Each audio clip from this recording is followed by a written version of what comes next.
Hey guys, I thought I would kind of do a video about instructions and just talk about a couple big topics with you just so that we kind of know where we stand. So, as of today, we're now allowed to move forward with new instruction. What does that mean? All right, so what that means is we're going to start having grading. Now, as was lined out today, and as I've kind of alluded to in the past, this can change very quickly. They've told us right now, as of right now, that everything you turn into me will be considered to be an informal grade, and I will grade it and provide you feedback. I think that means it's going in the grade book. I think. Um, it might change. Right now, all I know is that we are going forward. I'm giving you assignments. I'll give you feedback. I'm assuming I'll put grades in the grade book. We're going to go with that. Now, kind of housekeeping stuff here, real quick. The children's book that you did on one of Buddha's previous lives. So if you didn't complete that, which some of you did not last time I checked, please make sure you get that done. I'm gonna put it in for fourth quarter. So and I won't even be a jerk and make it like penalize for being late.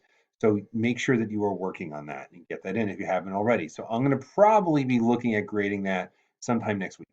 Now, a couple things I just want to mention really quickly.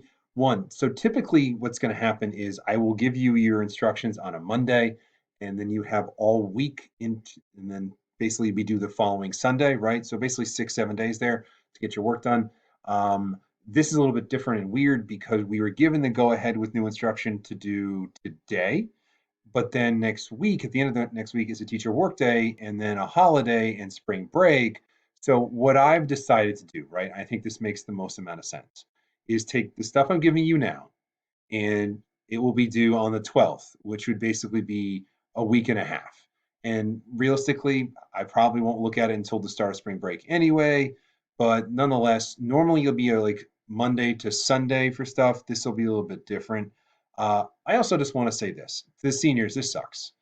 This is not what your senior year was supposed to be like. I'm sure that you guys have a lot of anxiety and tension and frustration just because, this just isn't how it's supposed to happen. And for the juniors, I'm sure you're feeling a lot of the same things. I want to stress this to you guys. If there's a challenge you're facing, internet technology, you're working, you're suddenly taking care of people, whether they're siblings or older parents or grandparents, please let me know. If there's anything that you think that's going to impede your success, please let me know. There, I'm trying to figure out, and we are trying to figure out the best way to make this as a as productive and positive experience as possible. Now, having said all that, I just want to say this too. Um, Juniors, I know you're probably getting swamped. I've heard multiple reports of teachers overloading you with work. I'm going to do my best to follow the guidelines, which are, since we're an 8A B day class, I should probably only be really giving you 1 to 2 things to do a week, and it shouldn't really exceed more than 2 hours worth of work in total to get done. I'm going to do my best to try to adhere to that because I can't imagine how you're feeling and how overwhelmed you are. Um, Also, real talk for the juniors, there's a second year in this class. We can make up stuff that we maybe should have gotten done this year and do it again and do it next year. So I'm not going to freak out if we don't get as much done or we're not as productive as we want to be. All right. I hope that makes some sense. I hope that makes everyone feel a little bit calmer and reassured that we're going to be fine. So, in terms of what I'm asking you to do, all right, for the week or a week and a half, so you're going to be reading Buddha's first sermon.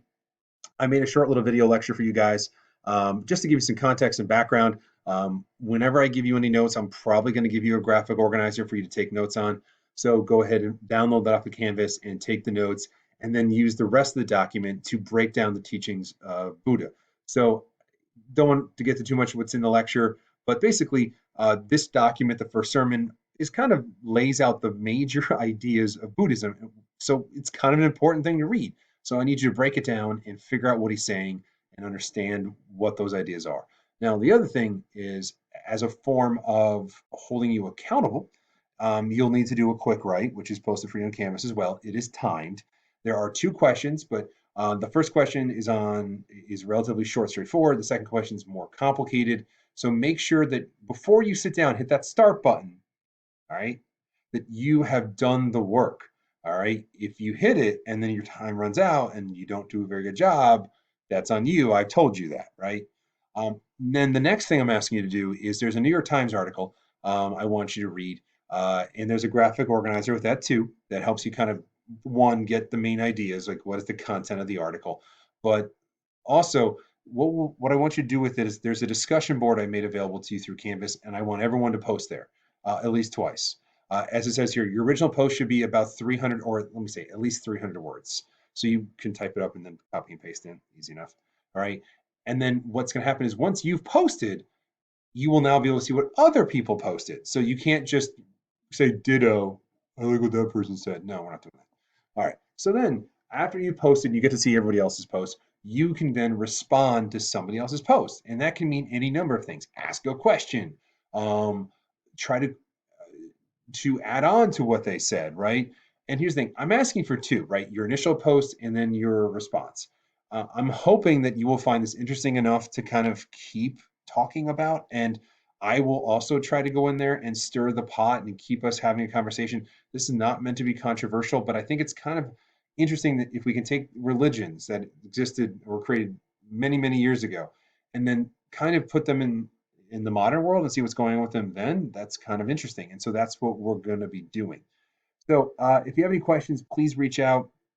Again, I want to make sure that you understand that I am here as a resource. I'm not here to bury you. I'm just trying to make sure that we move forward in a constructive manner that is practical. So any concerns, please reach out and we'll figure it out. All right, guys, see you later.